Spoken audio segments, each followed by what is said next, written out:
fellow Toastmasters. One of the favorite things that my wife and I like to do on weekends is to get in the car and go on for a long drive. We just always like to go out and see different places and see what's going on in the world around us. And we always seem to have a good time, we have fun while we do that, and it also just gives us a sense of adventure and independence, of freedom. And as you know, when you're a driver, the driver has all the control. The driver can decide what music to listen to, can decide what turn off to go, when and where to turn off, and they can decide to choose to either be driving the left lane, the right lane, or even the middle lane. It's all up to that one driver. Yeah, so driving can be very fun. However, it's also much more enjoyable when everybody's driving safely. Don't you agree? Yes. Well, there was something that happened not too long ago, 2.5 weeks ago, but one person was not driving safely, and it created a big problem in our family. My brother-in-law, Mike, met a woman 6 months ago, less than 6 months ago, fell in love, and on May 17th, they went to South Lake Tahoe and got married. Everything was beautiful, wonderful. They just love and kiss each other all the time. It was wonderful. And they decided to come home on a Monday afternoon. Not much traffic, driving safely, just coasting, cruising along. And all of a sudden, one person turned their car right in front of them as they were coming down the freeway. It was a scary accident, and that's why I want to talk about this. As I don't want anybody else to be involved in any accidents. So if we could make you and other people drive more safely, then I've done my job. So what time I have today, I want to share 3 little tips with you so you can drive safely and tell your family and friends and make it a better world to drive in. First thing I like to say is always drive with your headlights on. Now, this time of year, most people don't think about turning on their headlights.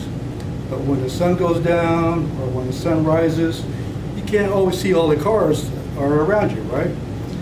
And even in the wintertime, it's pretty dark, and if the cars don't have their headlights on, you're not going to see them. And the main thing about driving safely, you got to see. If the cars don't have their headlights on, it's like you're driving with a blindfold on. So always drive with your headlights on. Second thing is to use your turn signals. I know it's a little thing, but it really helps not just you, but to other drivers. If somebody's right behind you and you decide to turn and they don't notice that, they just plow right into you from behind. Or at a 4-way intersection. I've seen where 2 of us come facing each other and we decide to go straight. I thought, well, he's not turning, so I'll go ahead and go. A little did I know, that person starts turning in front of me. Now, if I would have known they were going to turn, I would have waited a little bit more and signaled, you go ahead. I don't want to get involved, okay? So it's always a good idea to use your turn signals also. And the third thing is to, what I call position your vehicle. Especially when you're on the freeway, what I like to do is, I like to get in the middle lane, doesn't matter, but if there's cars around me, I try to make sure there's no cars to my right, but no cars to my left. I want to make sure all the cars are either in front of me or back behind me. I don't want somebody who might swerve all of a sudden into the right or to the left and maybe right there in the middle. I want to give plenty of room so if they do swerve, they're in front of me or behind me, I can take the right course of action and not be involved in any accidents. I know they're probably pretty small tips. There's probably a whole bunch of other tips I could include, but I won't do that today. But I just want to tell you and advise you to try using these 3 tips. And when you go on a long drive with your family or loved ones, you don't have to worry so much. You can really have an enjoyable time and not be involved in an accident like my brother-in-law did. It's not a good way to start a marriage. So we want to avoid that. So again, get in your car, go for a long drive, enjoy your family, and continue driving safely. Mr. Toastmaster.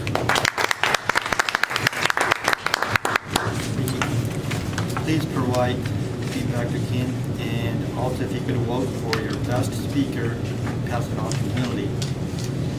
appreciate. And meanwhile, if I could have Ramesh give us the timing report. Sure. Here are the timing reports. Gabriel spoke 7 minutes and 14 seconds. Tuan spoke 7 minutes and 28 seconds. Marlene, you spoke 7 minutes and 27 seconds. Alan, you spoke 7 minutes and 57 seconds. Tracy spoke 6 minutes and 2 seconds. And Kenny spoke 4 minutes and 50 seconds. Thank you. Thank you, Ramesh.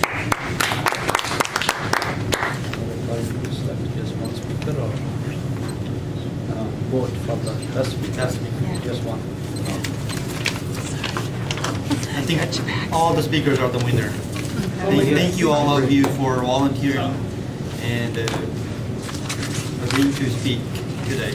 I really appreciate that.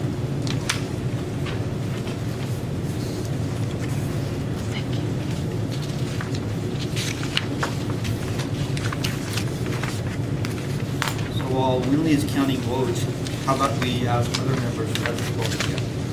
Ken, what do you think? How was the meeting today?